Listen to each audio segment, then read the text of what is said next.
জ্ঞান স্যার, দেখুন আপনার পছন্দের ফুল আফ্রিকান ডেজি। আপনার এই রঙের ফুল খুব ভালো লাগে, তাই না? এই বৃষ্টিটা খুব অদ্ভুত জিনিস। আগের বছর একদম হলো না, আর এবছর এত হলো যে কয়েক জায়গায় বন্যা চলে এলো।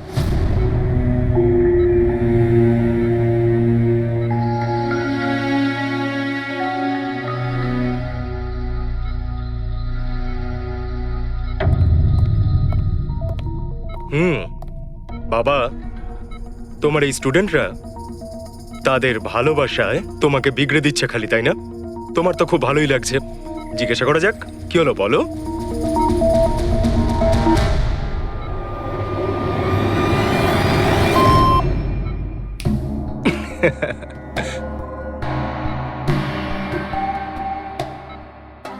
আরে এগুলো তো ময়লা কাপড়, তাই না? দিন, এটা আমাকে দিন। ভাই, আমি আসছি।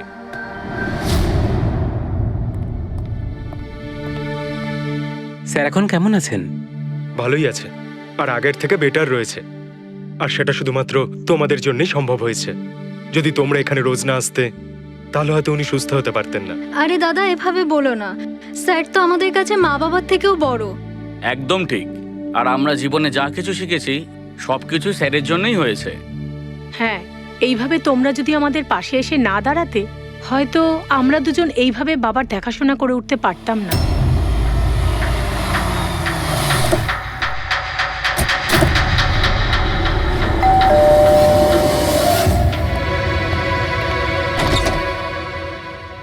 সন্দীপ আঙ্কেল, নমস্কার আঙ্কেল।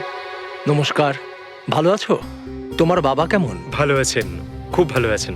বাহ, বেশ কথা। দেখো, ওর জন্য এটা এনেছিলাম।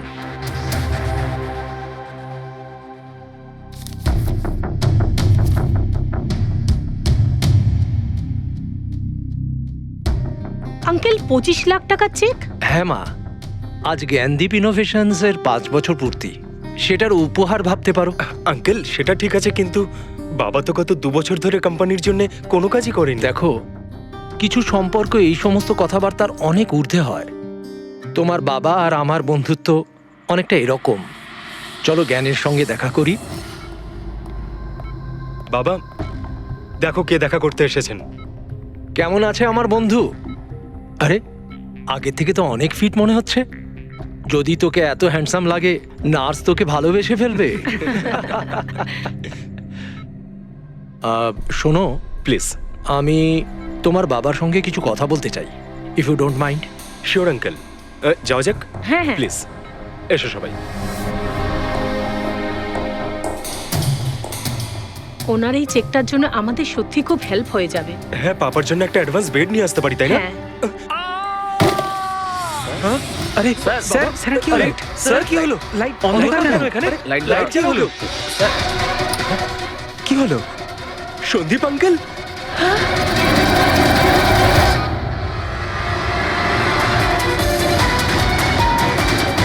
I think he is dead.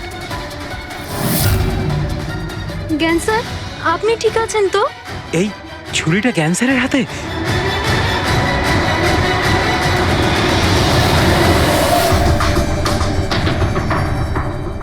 আচ্ছা, তুমি এটা বলছো যে তোমার বাবা জ্ঞানবাবুর হাতে ছুরি ছিল, কিন্তু উনি সন্দীপবাবুর খুন করেননি। স্যার উনি কিভাবে খুন করতে পারেন? 2 বছর ধরে তো উনি প্যারালাইজড। ওনার সিএলআইএস হয়েছে। Complete locking syndrome. হ্যাঁ স্যার, এই পরিস্থিতিতে শরীরের কোনো অংশই কাজ করে না, এমনকি চোখের পাতা পর্যন্ত পড়ে না। ওনার প্যারালাইসিস হলো কি করে? স্যার 2 বছর আগে বাবার একটা অ্যাক্সিডেন্ট হয়েছিল। অদ্ভুত ব্যাপার, 2 বছর আগে ওনার অ্যাক্সিডেন্ট হয়েছিল, তখন থেকে উনি বিছানায়। তাহলে ওনার হাতে ছুরি এলো কি করে? স্যার এটা অসম্ভব। খুন জ্ঞান স্যার নয়, অন্য কেউ করেছেন। আরে কিন্তু ছুরি তো ওনার হাতেই ছিল। হয়তো খুনি এই কাজটা করেছে। তার মানে হলো এই রুমে জ্ঞানবাবু আর সন্দীপবাবু ছাড়া আরো কেউ ছিল? না স্যার, আমরা সবাই তো নিচেই ছিলাম। হ্যাঁ স্যার, আর ঘরে তো আর কেউ ছিল না স্যার। তার মানে তুমি এটা বলতে চাইছো যে এই খুন জ্ঞানবাবু করেছেন? না স্যার, আমি সেটা বলতে চাইনি। তুমি কি বলতে চাইছো?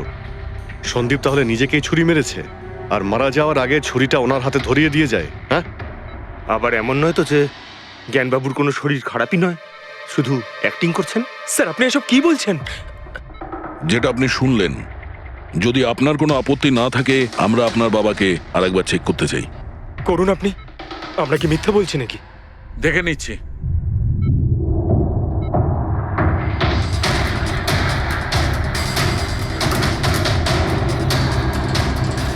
এনার তো পায়ের মাংসপেশিগুলো টোটাল অ্যাট্রোফিক হয়ে গেছে। তার মানে? মানে এক কথায় বলতে পারো যে পায়ের মাংসপেশিগুলো একদম ওই শিথিল হয়ে গেছে।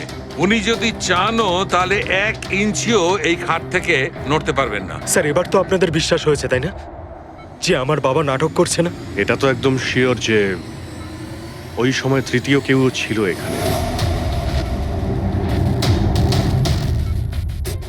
আচ্ছা, এই উনি আবার জানালা দিয়ে আসেনি তো? পঙ্কজ, ফ্রেডি, তোমরা জানালার আশপাশটা ভালো করে চেক করে দেখো তো কোনো প্রমাণ পাওয়া যায় কিনা। স্যার, অদ্ভুত ব্যাপার, প্রথমবার এইরকম হলো যে খুনির সাক্ষী এখানে রয়েছে কিন্তু সাক্ষ্য দিতে পারবেন না। সেটা পাওয়া যেতে পারে স্যার, সাক্ষ্য কি করে পাবো? এই মেশিনের সাহায্যে, যার নাম হলো BCI, ব্রেন কম্পিউটার ইন্টারফেস। এই মেশিনটা প্যারালাইজড পেশেন্টদের অনুভবগুলোকে বুঝতে সাহায্য করে। অদ্ভুত ব্যাপার, এটা কি সম্ভব? নিশ্চয়ই সম্ভব স্যার।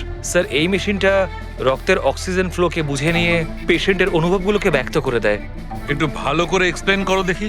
স্যার আমি বলছি, এই মেশিনটা মাথার ভিতরে রক্ত প্রবাহকে ডিটেক্ট করে, তারপর এটা ক্যালকুলেশন করে যে আলাদা আলাদা পরিস্থিতিতে আলাদা আলাদা প্রশ্ন করলে তার উত্তরে মস্তিষ্কের ভিতরে রক্ত প্রবাহ কেমন হচ্ছে। ও, আর এই রক্তের মাত্রা এইটা বলতে পারবে যে ওই সময় এই মানুষটা কি ভাবছিল, এর মনের মধ্যে কি চলছিল। এক্স্যাক্টলি।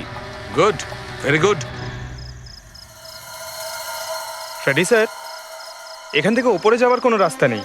সে আমি জানি। এই পাইপটা দেখ, খুনি এই পাইপটা বেয়েই উপরে উঠেছিল, খুন করে এই পাইপটা ধরেই বেয়ে নিচে নেমে গেছিল। আর ওই ভাঙা টপটা দেখতে পাচ্ছিস, ওইটার উপরই পড়ে দৌড়ে পালিয়েছিল। চলুন স্যার, নিচে গিয়ে দেখি।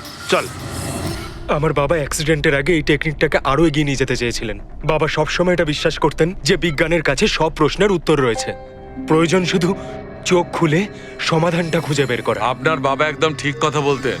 হ্যাঁ স্যার, জ্ঞান স্যার চেয়েছিলেন যে বিজ্ঞানের জন্য তারা চোখে দেখতে পাক যারা দৃষ্টিহীন, যারা শুনতে পায় না তারা যেন শুনতে পায়। মানুষের উপকার করতে চেয়েছিলেন জ্ঞান স্যার। আর নিয়তির খেলা দেখুন, আজ ওনারই আবিষ্কার ওনাকে সাহায্য করছে, যেটা একদিন ওনার অনেক বড় স্বপ্ন ছিল। ঠিকই বলছেন স্যার, টপটা তো ভাঙা। আর এই দেখ, পায়ের এই ছাপগুলো দেখ, খুনি এই পথেই পালিয়েছিল। স্যার, এখানে দেখুন, রক্ত স্যার।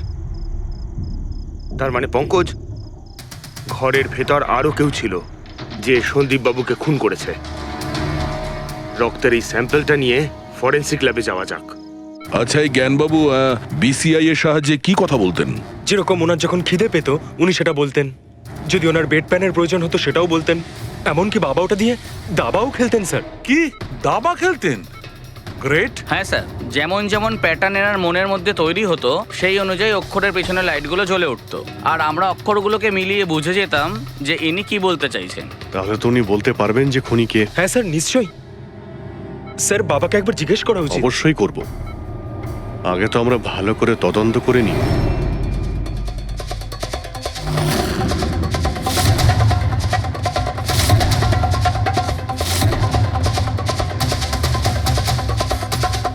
সারিকা, ছুরির মধ্যে কিছু পেলে? শুধু মিস্টার জ্ঞানের আঙুলে ছাপ পাওয়া গেছে, আর কারোরই নয়। তাহলে হতে পারে খুনি গ্লাভস পরেছিল স্যার খুন করার সময়। তার মানে খুনি জানলা দিয়ে ঘরের ভেতরে আসে, ও সন্দীপকে মারে, আর সেই ছুরিটা জ্ঞানের হাতে ধরিয়ে দেয়, আর তারপর লোকেরা এই রুমে আসার আগেই ও জানলা দিয়ে পালিয়ে যায়। স্যার, এটাও তো হতে পারে যে খুনি কোনো বাড়ির লোক।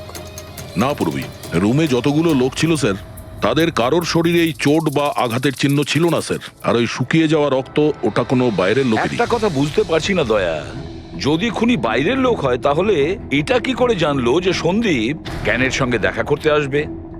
10 মিনিট আগে সন্দীপ পৌঁছে যায় আর তারপর ওর খুন হয়ে যায়। স্যার, এমন মনে হচ্ছে যে হতে পারে এই খুনি সন্দীপ বাবুকে ফলো করছিল। আর যখন সন্দীপবাবু তার পুরো দিনের শিডিউল বানাচ্ছিল, হতে পারে কোনোভাবেও জেনে গেছিল যে বিকেল বেলায় সন্দীপবাবু জ্ঞানবাবুর সঙ্গে দেখা করতে যাচ্ছেন। সে ঠিক আছে, কিন্তু এরা দুজনেই সন্দীপ আর জ্ঞানবাবু কথা বলবে সেটা কি করে জানলো? স্যার, এটাও হতে পারে যে খুনি জানতো না, আর যেহেতু ও ওকে ফলো করছিল, যেই সুযোগ পেয়েছে রুমে ঢুকে ওকে মেরে দিয়েছে। দয়া নিশ্চয়ই ওর সঙ্গে কোনো শত্রুতা ছিল এই সন্দীপের ওপর, সেই জন্যই তো খুনি পিছু না ছাড়েনি। আর বস, যার সঙ্গে এই সন্দীপ বাবুর শত্রুতা ছিল তার এ প্লাস্টিক অ্যানিমিয়া ছিল। ও আচ্ছা, এই জিনিসটা আসলে কি স্যার? পঙ্কজ, এটা একটা খুব রেয়ার ডিজিজ। এই অসুখটা খুব কম লোকের হয়।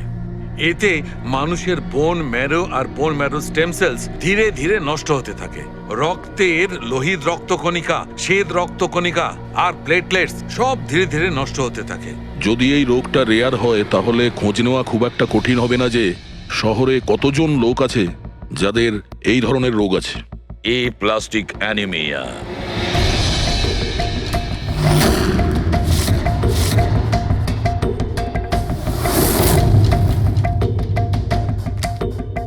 হ্যাঁ দা, কিছু পেলে? হ্যাঁ স্যার, এই শহরে সব মিলিয়ে ৪৫ জন লোক আছে যারা এই রেয়ার অসুখে ভুগছে স্যার। তাদের মধ্যে ১৬ জন তো দেশেই নেই। তার মানে বাকি রইল ২৯। তাদের মধ্যে ১৪ জন এমন লোক আছে যারা বয়স্ক, মানে উঁচু ব্যালকনি থেকে লাফাতে পারবে না। বাকি রইল ১৫। তাদের মধ্যে ৭ জন বাচ্চা আছে যাদের বয়স ১২ বছরের কম। তাহলে বাঁচলো ৮ জন। হ্যাঁ স্যার, আর ৮ জনের মধ্যে তো ৪ জন এমন আছে স্যার যারা অনেক বেশি মোটা স্যার। এই দেখুন, ও এরা না ওই ব্যালকনিতে উঠতে পারে না লাফাতে পারে। অসম্ভব স্যার। তার মানে দয়া, আমাদের কাছে সাসপেক্ট ৪ জন। ৪ জন সাসপেক্ট। হ্যাঁ স্যার। নাম কি তাদের? স্যার, লীলা, রমেশ, সুনীল আর হেমন্ত। নীলা, রমেশ, সুনীল আর হেমন্ত। রবি, স্যার, একটু দেখো তো আমাদের ক্রিমিনাল ডেটাবেসে কোনো পুরনো পাপি কিনা।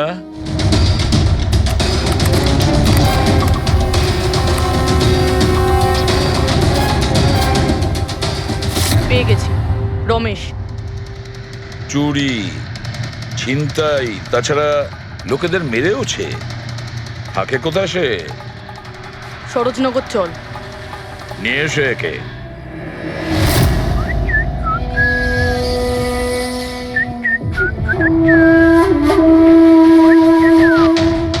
মালা, একটা ফুলের মালা আমাকেও একটু পরাও। আচ্ছা বলো, বিয়ে কবে করছো? বিয়ে? আর তোকে? আমার এতটাও খারাপ সময় আসেনি যে তোকে বিয়ে করতে হবে। কেন? তুই এতটাই খারাপ দেখতে যে তোর বাড়ির আয়না ভয় পেয়ে যায় তোকে দেখে। কিন্তু তোমার বাড়ির আয়না তোমার জন্য কবিতা বলে, এটা আমি খুব ভালো করে জানি। আরে তোর হাতে আবার কি হলো? আরে কিছু না, শত্রুর সাথে যুদ্ধ করতে গেলে এরকম চোট লেগেই থাকে মালা দেবী। নাটক করিস না, বল কি হয়েছে? ব্যাপারটা এই যে আমি হেঁটে হেঁটে যাচ্ছিলাম, হঠাৎ করে দেখলাম একটা বুড়ি মহিলা রাস্তা পেরোনোর জন্য এগোচ্ছিল। তখনই উল্টো দিক থেকে একটা মোটরসাইকেল খুব জোরে, খুব স্পিডে, ১০০ স্পিডে ওর দিকেই এগোচ্ছিল। যখনই মোটরসাইকেল ওই বুড়ি মহিলাকে ধাক্কা মারতে যাচ্ছিল, মাঝখানে পৌঁছে গেলাম আমি আর বাঁচিয়ে নিলাম ওকে।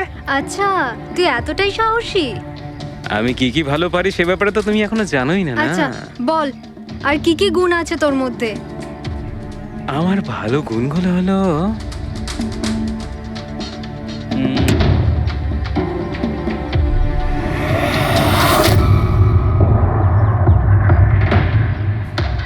কি হলো? তোর মুখটা ভয়ে এভাবে ফ্যাকাশে হয়ে গেল? মালা, মালা আমাকে একটু একটু একটু লুকোতে দে। আরে মালা, লুকোতে দে। লুকোচ্ছিস কেন? আরে মালা, আরে কেন লুকোচ্ছিস তুই? এটা কি করে দিলি তুই? আমার সব ফুল নষ্ট করে দিলি। স্যার, এ তো সেই।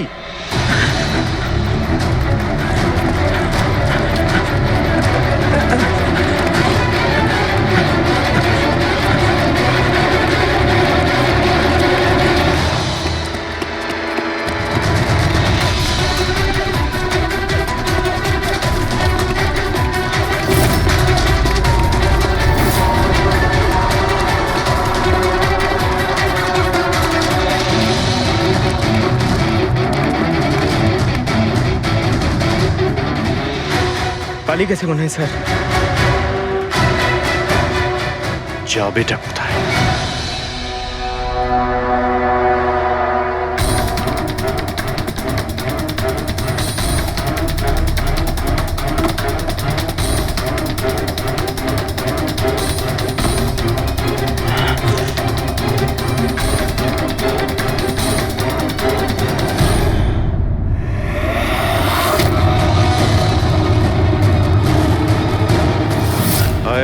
তোরই বাড়ি এটা।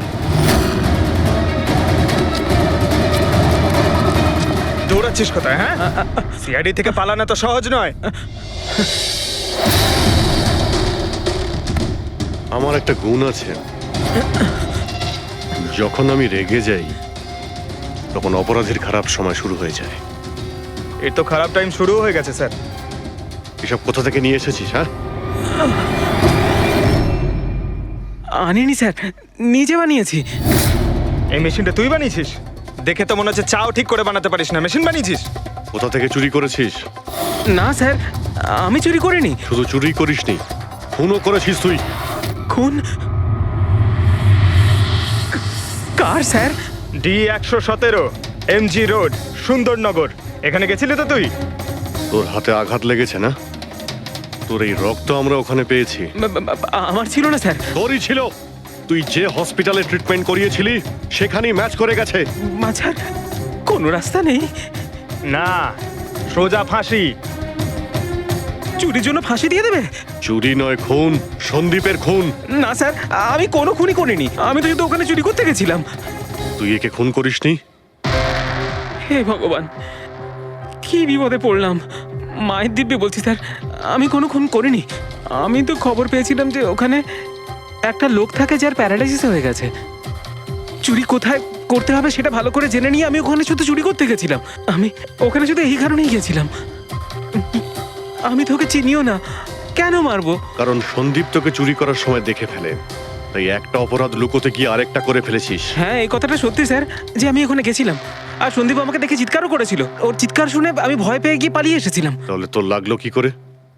এটা যখন সন্দীপ চিৎকার করলো তখনই লাইট চলে গেছিল, আর অন্ধকারে আমি নিচে লাফালাম। ওই লাফাতে গিয়ে চোট লেগে গেছে। ওই রুমের মধ্যে তুই ছাড়া সেই সময় আর কেউ ছিল না। তুই খুন না করলে কে খুন করবে? না স্যার, আমি ছাড়া অন্য কেউ ছিল ওখানে। কে?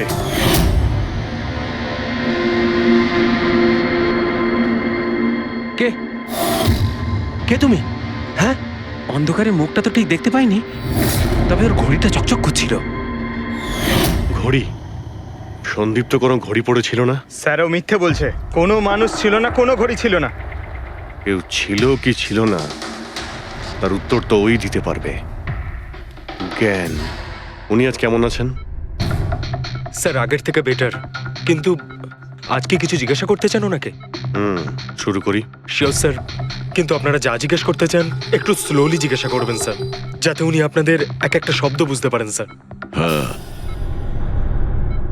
জ্ঞানবাবু, এ রমেশ, এ একজন চোর। যে রাতে সন্দীপ বাবুর খুন হয়েছিল ও এখানে চুরি করতে এসেছিল। ও বলছে যে সেই রাতে এখানে অন্য কাউকে দেখেছিল।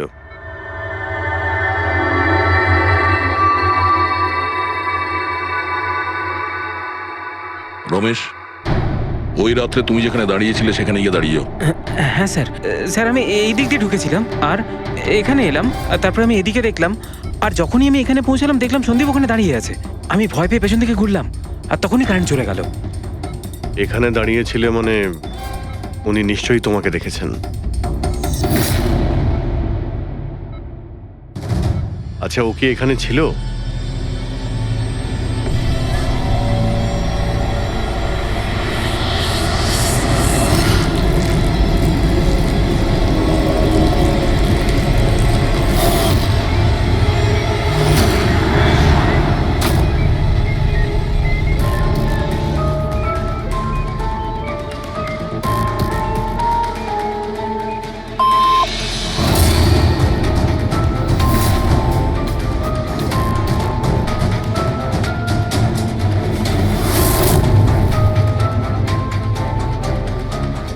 আচ্ছা, রমেশই কি খুন করেছিল?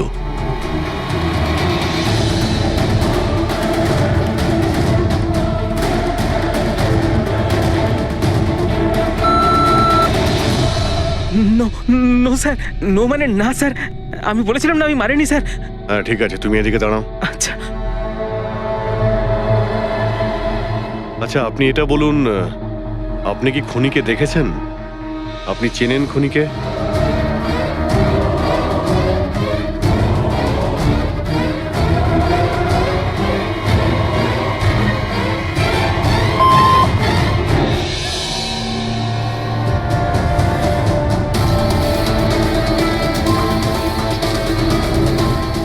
আচ্ছা, খুনি এই মুহূর্তে এই রুমে আছে?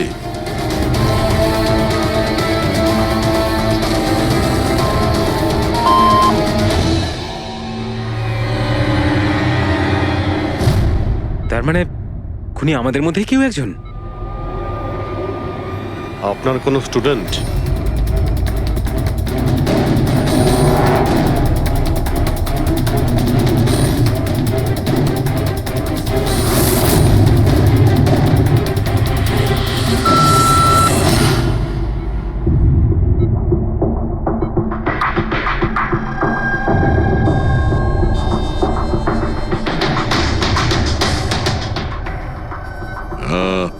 নার্স কিংবা ওয়ার্ড বয়?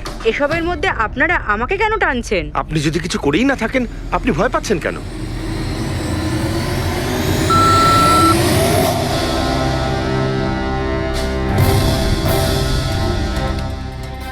জ্ঞানবাবু, তাহলে শুধুমাত্র তো আপনার ফ্যামিলির লোকেরা আছে।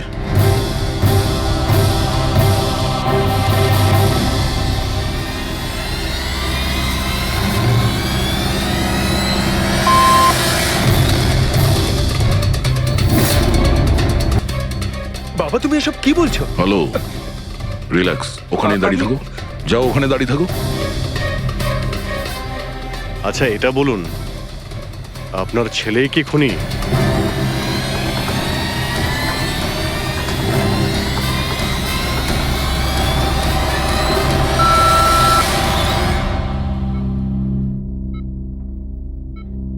এখন তো শুধু আমিই আছি, কিন্তু আমি এই খুন করিনি।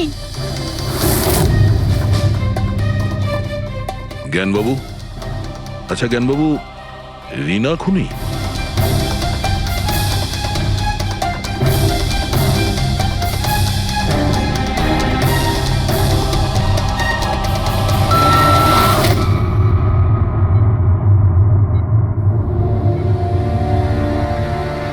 আপনি আমাদের বললেন যে আপনার পরিবারেরই কেউ খুনি।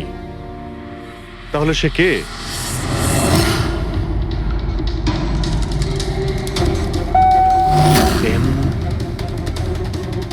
এম?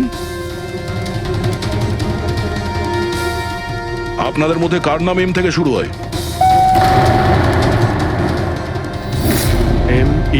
মি, মানে উনি? জ্ঞানবাবু, আপনি বলছেন যে খুন আপনি করেছেন?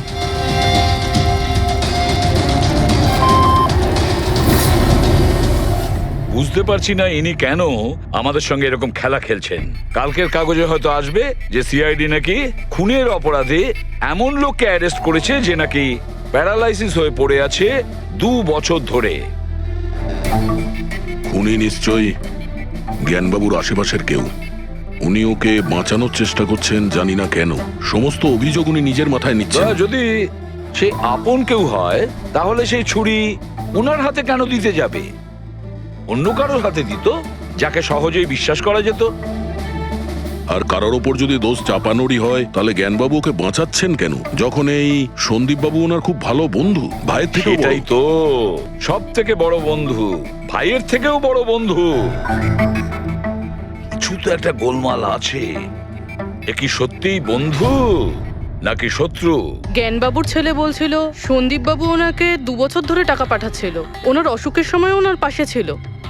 তার উপরে স্যার, ঘটনার দিন সন্দীপ 25 লাখের চেক নিয়ে এসেছিল।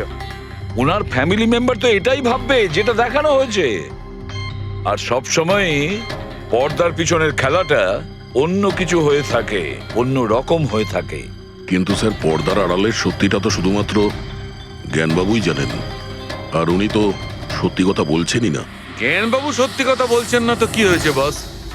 ওর মস্তিষ্ক তো সত্যি কথা বলবে। আমার জ্ঞানবাবুর মস্তিষ্ক চাই। জ্ঞানবাবুর মস্তিষ্কটা এনে দাও, তারপর দেখবে তুড়ি মেরে খুনির কাছে পৌঁছে যাব। ডক্টর সালুকে, এটা কি ধরনের ডিমান্ড করলেন আপনি? কারণ মস্তিষ্ক কি করে নিয়ে আসা সম্ভব? কেন হবে না ফেডরিক? এই কেসে ওনার মস্তিষ্ক তো ওকে এনে দিতেই পারি আমরা। কেননা গত 2 বছরে ওনার মস্তিষ্কে যা কিছু ঘটেছে সব বিসিআই মেশিনে রেকর্ড হয়েছে। এক্স্যাক্টলি বস। আর এই মেশিনে আমাদের বলবে যে জ্ঞানবাবুর সঙ্গে ওর কি আর কেমন সম্পর্ক ছিল। হ্যাঁ ফেডরিক, সব ডেটাগুলো নিয়ে এসো বিসিআই মেশিনের। আর দয়া, স্যার, রমেশকে ওনাদের বাড়িতে নিয়ে যাও, আর ওখানে যে কয়জন লোক ছিল সবার ঘড়ি চেক করাও। স্যার এখনো আমাদেরকেই সন্দেহ করছেন? হ্যাঁ, আর ততক্ষণ সন্দেহ করব যতক্ষণ না আসল খুনিকে পাওয়া যায়। কিন্তু জ্ঞান স্যার তো বলেই দিয়েছেন আমরা সবাই নির্দোষ, তাও আপনারা। হতে পারে উনি মিথ্যে কথা বলছেন তোমাদের মধ্যে কাউকে বাঁচানোর জন্য। তাহলে আপনারা আসল খুনিকে কিভাবে খুঁজবেন? সিআইডি এই দায়িত্ব আমাকে দিয়েছে, কেননা সেই রাতে আমি খুনির ঘড়িটা দেখতে পেয়েছিলাম। কিন্তু সেদিন তো ঘরে অন্ধকার ছিল, তুই ঘড়ি কি করে দেখলি? ম্যাডাম, এই পৃথিবীর বেস্ট চোর আমি। যে জিনিসের দিকে নজর দিই মাথায় পুরো কুষ্টি চেপে যায়। তাহলে দুনিয়ার বেস্ট চোরবাবু কাজে লেগে যান।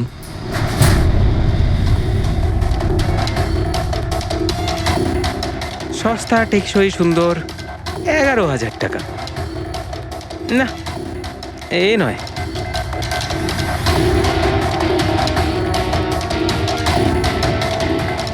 না স্যার, আপনি একটু হাতটা দেখাবেন? এও নয়, এটা তো একেবারে বেকার। ও হ্যালো, বেকার এটা, 2 লাখ টাকা দাম। আরে ম্যাডাম, 2 লাখের ঘড়ির কপি, এটা ডুপ্লিকেট মাল। চোর বাজারে এর গুদাম আছে, 1500 টাকাতে আনিয়ে দেবো। হাতটা দেখি। হাত কেন কাঁপছে আপনার সকাল সকাল? না স্যার, এও নয়। স্যার অ্যাকচুয়ালি আমার নিউরোলজিক্যাল প্রবলেম রয়েছে।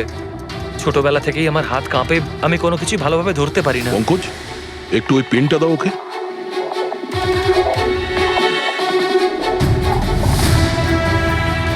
ঠিক করে ধরবেন আপনি। এ তো পেনটাও ধরতে পারছে না। স্যার অ্যাকচুয়ালি জ্ঞান স্যার আমার এই প্রবলেমটাই সলভ করতে চেয়েছিলেন। উনি এর সাথে রিলেটেড রিসার্চও করছিলেন, কিন্তু হয়তো ভাগ্যের সম্মতি ছিল না এতে, আর জ্ঞান স্যারের গাড়ির অ্যাক্সিডেন্ট হয়ে গেল। ভরসা রাখো, এর কোনো না কোনো চিকিৎসা তো হয়েই যাবে। তুমি দেখো বাকিদের ঘড়িগুলো। না স্যার, এদের মধ্যে কারোর ঘড়িই নয়। কারোর কাছেই নেই? হতে পারে খুনির কাছে একের থেকে বেশি ঘড়ি আছে। ওই দিন ও যে ঘড়িটা পড়েছিল আজ ওটা পড়েনি। হায় ভগবান, আপনি এখনো সন্দেহ করছেন? পঙ্কজ, এই রমেশকে নিয়ে যাও।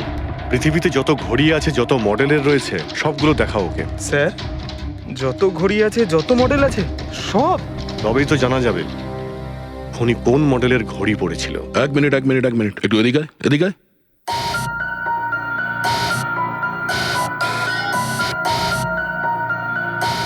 এই নাও, নিজের মানিব্যাগ সাবধানে রাখবেন যখন এই লোকটার সাথে আছে। হ্যাঁ, বলেছিলাম না পৃথিবীর বেস্ট চোর আমি। আর দীপিকার ইয়াররিং আমার ইয়াররিংস? বার কর। স্যার, আপনি এটাও দেখে ফেলেছেন? সিআইডি থেকে কিছু লুকোনো যায় না। হ্যাঁ, যা। আয় বেস্ট চোর, এদিকে আয়। আপনারা এটা বলুন যে এই জ্ঞানবাবু আর সন্দীপের মধ্যে কোনো কি প্রবলেম চলছিল? স্যার খুব ভালো সম্পর্ক ছিল। তাহলে জ্ঞানবাবু সন্দীপবাবুর খুনের অভিযোগ নিজের মাথায় নিলেন কেন? ওনাদের দুজনের ভেতরে কোনো টেনশন হয়েছিল? না স্যার, কোনো টেনশন তো ছিল না, কিন্তু একটা বিষয় নিয়ে তর্ক হচ্ছিল। অ্যাক্সিডেন্টের ঠিক আগে ওনার বিসিআই মেশিনটা একটা পয়েন্টে এসে আটকে গেছিল, আর কোনো রকম সলিউশনও পাওয়া যাচ্ছিল না। এই জন্য জ্ঞান স্যার সবসময় বিরক্ত থাকতেন আর খুব রাগও করতেন। হ্যাঁ স্যার, যখন সন্দীপ আঙ্কেল বাবাকে বলেছিলেন যে আপনি চিন্তা করবেন না, দেখবেন সব ঠিক হয়ে যাবে, তখন বাবা ওনার উপরও রেগে গেছিলেন। হ্যাঁ স্যার, এর জন্য হয়তো উনি জোরে গাড়ি চালাচ্ছিলেন আর অ্যাক্সিডেন্টটা হয়ে গেছে। এক মিনিট। যদি এই অ্যাক্সিডেন্টটা বিসিআই মেশিন তৈরি হওয়ার আগেই হয়েছিল, তাহলে এই বিসিআই মেশিনটা কাজ করছে কি করে? স্যার সন্দীপ আঙ্কেল সেটা কমপ্লিট করেছিলেন। সন্দীপ বাবু? কিন্তু উনি তো কোনো সায়েন্টিস্ট ছিলেনই না। হ্যাঁ, কিন্তু জানি না স্যার, সন্দীপ আঙ্কেল ওই মেশিনের সব সমস্যাগুলো ঠিক করে দিয়েছিলেন স্যার। আর বাবার অ্যাক্সিডেন্টের 1 মাস পরেই ওটা কাজ করতে শুরু করে দেয়, আর প্রজেক্টও সাকসেসফুল হয়েছে স্যার। অদ্ভুত ব্যাপার, এটা কি করে হতে পারে? একজন নন সায়েন্টিস্ট এরকম কমপ্লিকেটেড মেশিন কি করে চালু করতে পারে, যেটা ওনার মতো বৈজ্ঞানিকই শুরু করতে পারেননি? বোধহয় আন্দাজি করে ফেলেছিলেন।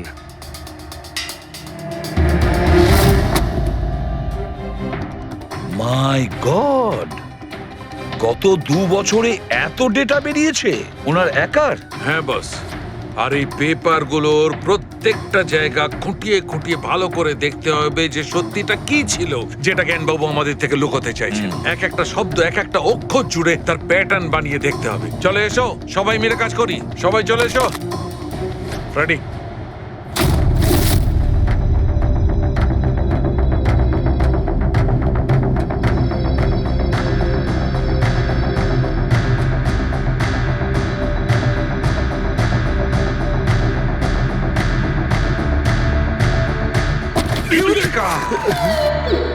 কি হলো স্যার? কি পেলেন? জানতে পারা গেছে যে আসলে ওই রহস্যটা কি, আর এই রহস্যে আছে একটা ভিলেন। জানতে পেরেছি যে জ্ঞানবাবু কিভাবে একটা একটা অক্ষর জুড়ে এই ঘটনাটাকে ব্যাখ্যা করেছেন। অক্ষর, অক্ষর থেকে তৈরি শব্দ, আর শব্দ থেকে তৈরি বাক্য, সেন্টেন্স।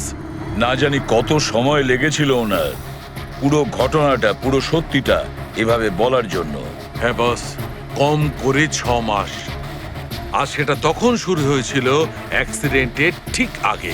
আজকের পর থেকে এই কোম্পানিতে তুমি সাইলেন্ট পার্টনার, আর তোমার লাভ শুধুমাত্র 5% হবে, আর তার থেকে বেশি তুমি 1 টাকাও পাবে না। ও ওকে ওকে ওকে ওকে, আমার মনে হচ্ছে তোমার এই প্রজেক্টটা কমপ্লিট হয়ে গেছে আর তুমি সফল হয়ে গেছো। হ্যাঁ হ্যাঁ, আমি সফল হয়ে গেছি, কিন্তু আমি এই মেশিনটা গরিবদের জন্য বানিয়েছি, মানবতার জন্য বানিয়েছি, তোমার মতো লোভী মানুষদের জন্য বানাইনি। আজকের পর থেকে আমরা একসাথে কাজ করব না। আমি যাচ্ছি, কফির জন্যে বৌদিকে ধন্যবাদ জানিয়ে যাচ্ছি।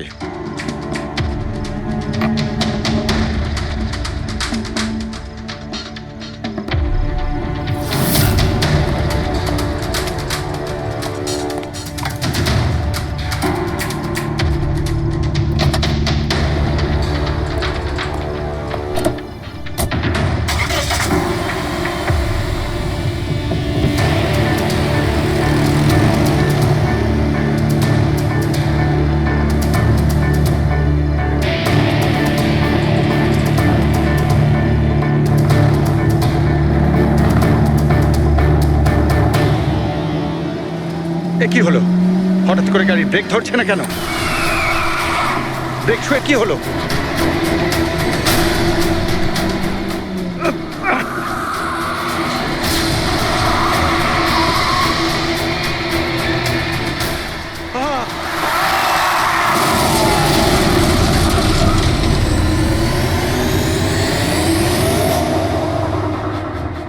এবার বুঝতে পেরেছো আমাকে ঘাটানোর পরিণাম? আমাকে তুমি 5% দিতে যাচ্ছিলে, তাই না? এবার দেখো, আমি তোমাকে 5% দেব সারা জীবনের জন্য। তার মানে সন্দীপ যে বন্ধুত্বের নাটকটা করছিল আসলে ও মুখোশ পড়া শয়তান ছিল। আর স্যার, যদি পুরো ডেটা এই কাগজে লেখা থাকে তার মানে হলো জ্ঞানবাবু এই কথাটা নিজের মনে রাখেননি, কাউকে না কাউকে সন্দীপবাবুর আসল উদ্দেশ্যটা বলেছেন।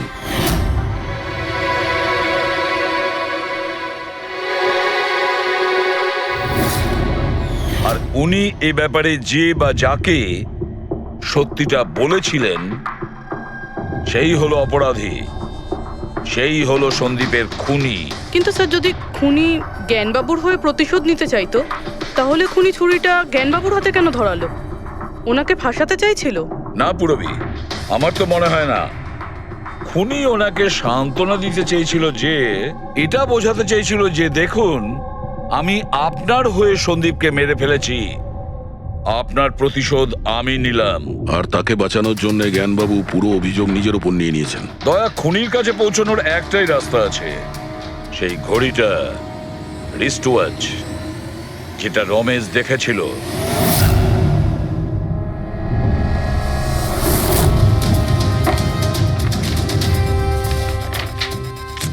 আরে ভাই তাড়াতাড়ি কর, এত সময় নেই আমাদের কাছে। পঙ্কজ, আরে দেখছি তো কি আমি। হচ্ছে? স্যার, কি হলো রমেশ, মজা আসছে কি না?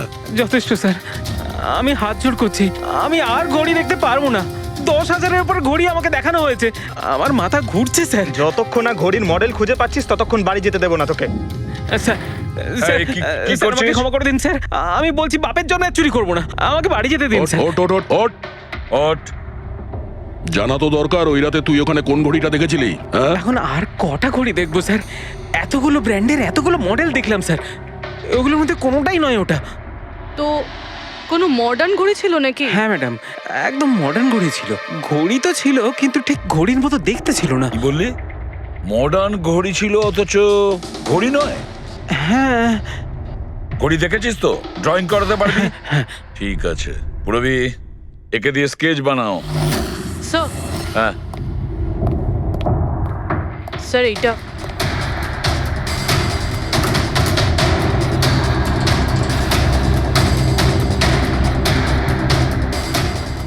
মাই গড, কি হলো? 1 মিনিট বস, একদম জ্যাকপট লেগে গেছে। রমেশ, এদিকে এসো। ওকে। মন দিয়ে দেখো, এই ঘড়িটাই ছিল।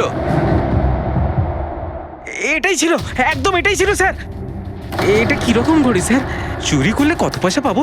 পয়সা নয়, টাকা পাবে, লাখ লাখ টাকা।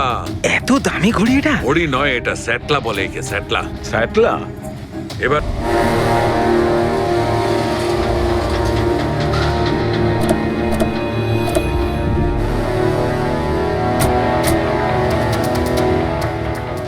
আপনি একটু আপনার হাজবেন্ডকে ডাকুন। কিন্তু আপনারা কারা? আপনি ডাকুন না ওনাকে, উনি চেনেন আমাদের। সোনু, সোনু একটু বাইরে এসো, কারা দেখা করতে এসেছে?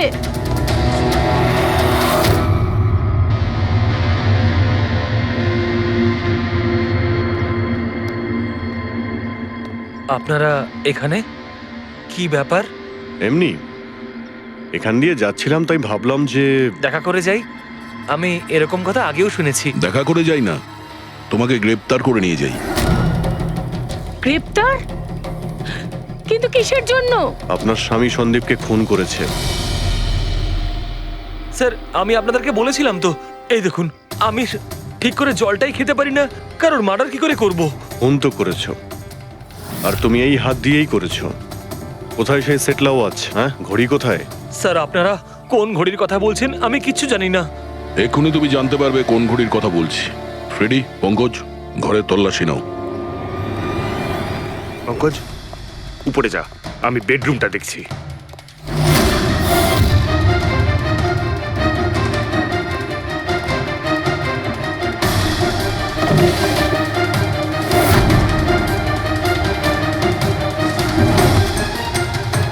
কিচ্ছু নেই।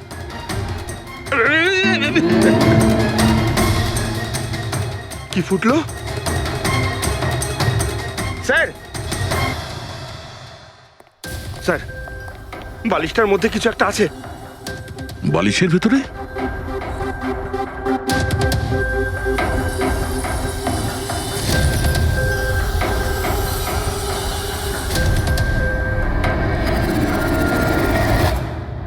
তাই তো, ঘড়ির মতো দেখতে। হ্যাঁ। এই ঘড়িটা কার? আর এই বালিশের ভেতরে কি করছে? আমি কি করে জানবো? যে দোকানদারের থেকে বালিশটা কিনেছিলাম তারই হবে। পড়ো এটা। স্যার, আমি কারোর ঘড়ি কেন পড়তে যাবো স্যার? তুমি এটা পড়বে নাকি অ্যারেস্ট করবো আমরা? অভিজিৎ, একটা কাজ করি, আগে আগে ঘড়ি পরাই, হাত করা তো নিজের থেকেই লেগে যাবে। হ্যাঁ, নাও ওই ঘড়িটা খোলো। স্যার,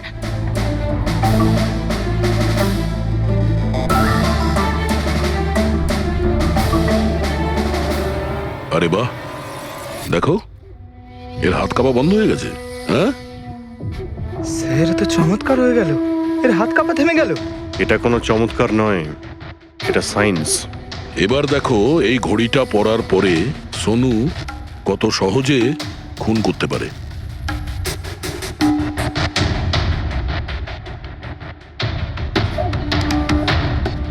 স্যার, কিন্তু এই ঘড়িটা কাজ করে কি করে? এটাকে সেটলা বলে পঙ্কজ। মোশন সেন্সর আর আর্টিফিশিয়াল ইন্টেলিজেন্স টেকনিক দিয়ে বানানো হয় এই ঘড়ি, কারণ ওর মতো যাদের এই রোগ আছে তাদের জন্য, মানে যাদের হাত কাঁপে। শুধু একটাই উদ্দেশ্য ছিল আমার, প্রতিশোধ আর প্রতিশোধ। জ্ঞান স্যার আমাকে বিসিআই এর সাহায্যে সবকিছু বলে দিয়েছিলেন। আপনাকে কথা দিচ্ছি স্যার, আপনার শত্রুদের শাস্তি দিলেই আমি একটু শান্তি পাবো। এটা আমার তরফ থেকে ছোট্ট গুরুদক্ষিণা মনে করতে পারেন। সেদিন কোম্পানির অ্যানিভার্সারি ছিল আর আমি জানতাম যে সন্দীপ ওখানে নিশ্চয়ই আসবে। প্রত্যেকবারের মতন জ্ঞান স্যারের সাথে ও ওটাই করবে। জ্ঞান স্যারের সাথে কথা বলার আগে ও সবাইকে বাইরে বের করে দিত, যাতে ও স্যারকে অপমান করতে পারে। কিন্তু এইবারে ও এটা জানতো না যে মৃত্যু ওর জন্য অপেক্ষা করছে। আজ আমাদের কোম্পানির 5 বছর পূর্তি। যখন বাড়ির প্রত্যেকে রুমের বাইরে এক এক করে চলে গেল, তখন ওদের খেয়াল ছিল না যে আমি ওদের সাথে নেই। দেখো আমি কেমন বন্ধু। A promise is a promise my friend, and you know as I কে কে তুমি? হ্যাঁ, আর তারপরে আমি কারেন্ট অফ করে দিই আর জ্ঞান স্যারের সামনে আমি ওকে মেরে ফেলি। আর তারপরে আমি ফিঙ্গারপ্রিন্ট মুছে ফেলে জ্ঞান স্যারের হাতে ছুরিটা ধরিয়ে দিই। আর বাকিরা সবকিছু জানার আগেই আমি সবার মধ্যে দাঁড়িয়ে পড়ি। তুমি প্ল্যানটা তো ভালোই করেছিলে, কিন্তু কপালটাই খারাপ। রমেশ ওখানে আসে চুরি করতে, আর ও তোমার এই ঘড়ি দেখে নিয়েছিল। এমনিতেও স্যার কিছুই লুকিয়ে রাখা যায় না। রমেশ না এলেও আজ নয় কাল আমাকে আপনারা ধরেই ফেলতেন। তুমি যখন সবকিছুই বোঝো তাহলে এরকম অপরাধ কেন করলে? জ্ঞান স্যারের ঋণ শোধ করতে। এটা শুধু ঘড়ি নয়, আমার মতো মানুষের কাছে এটা নতুন জীবন, যে জীবনটা জ্ঞান স্যার উপহার দিয়েছিলেন। উনি আমাকে বিশ্বাস করিয়েছিলেন যে বিজ্ঞানের ক্ষেত্রে আমি এগিয়ে যেতে পারি। যেভাবে উনি তোমার সমস্যার সমাধান করেছিলেন, তুমিও সেরকম সমাজের ভালোর জন্য কোনো কাজ করতেই পারতে। কিন্তু তুমি আলোর দিকে যাওয়ার পরিবর্তে অন্ধকারের দিকে চলে গেলে। আর এমন অন্ধকূপে পৌঁছলে যেখানে আসার কোনো আলোই নেই। যদি কিছু থাকে, সেটা হলো শুধু ফাঁসির দড়ি। দেখুন, আপনার পছন্দের ফুল আফ্রিকান ডেজি। আপনার এই রঙের ফুল খুব ভালো লাগে, তাই না? এই বৃষ্টিটা খুব অদ্ভুত জিনিস। আগের বছর একদম হলো না, আর এবছর এত হলো যে কয়েক জায়গায় বন্যা চলে এলো।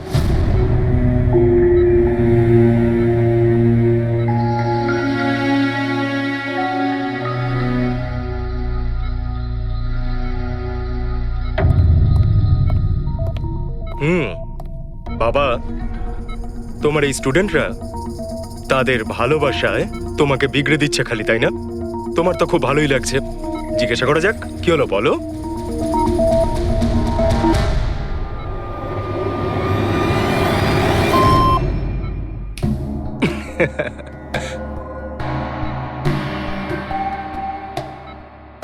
আরে এগুলো তো ময়লা কাপড়, তাই না? দিন, এটা আমাকে দিন।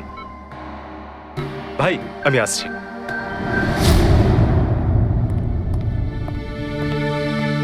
স্যার এখন কেমন আছেন?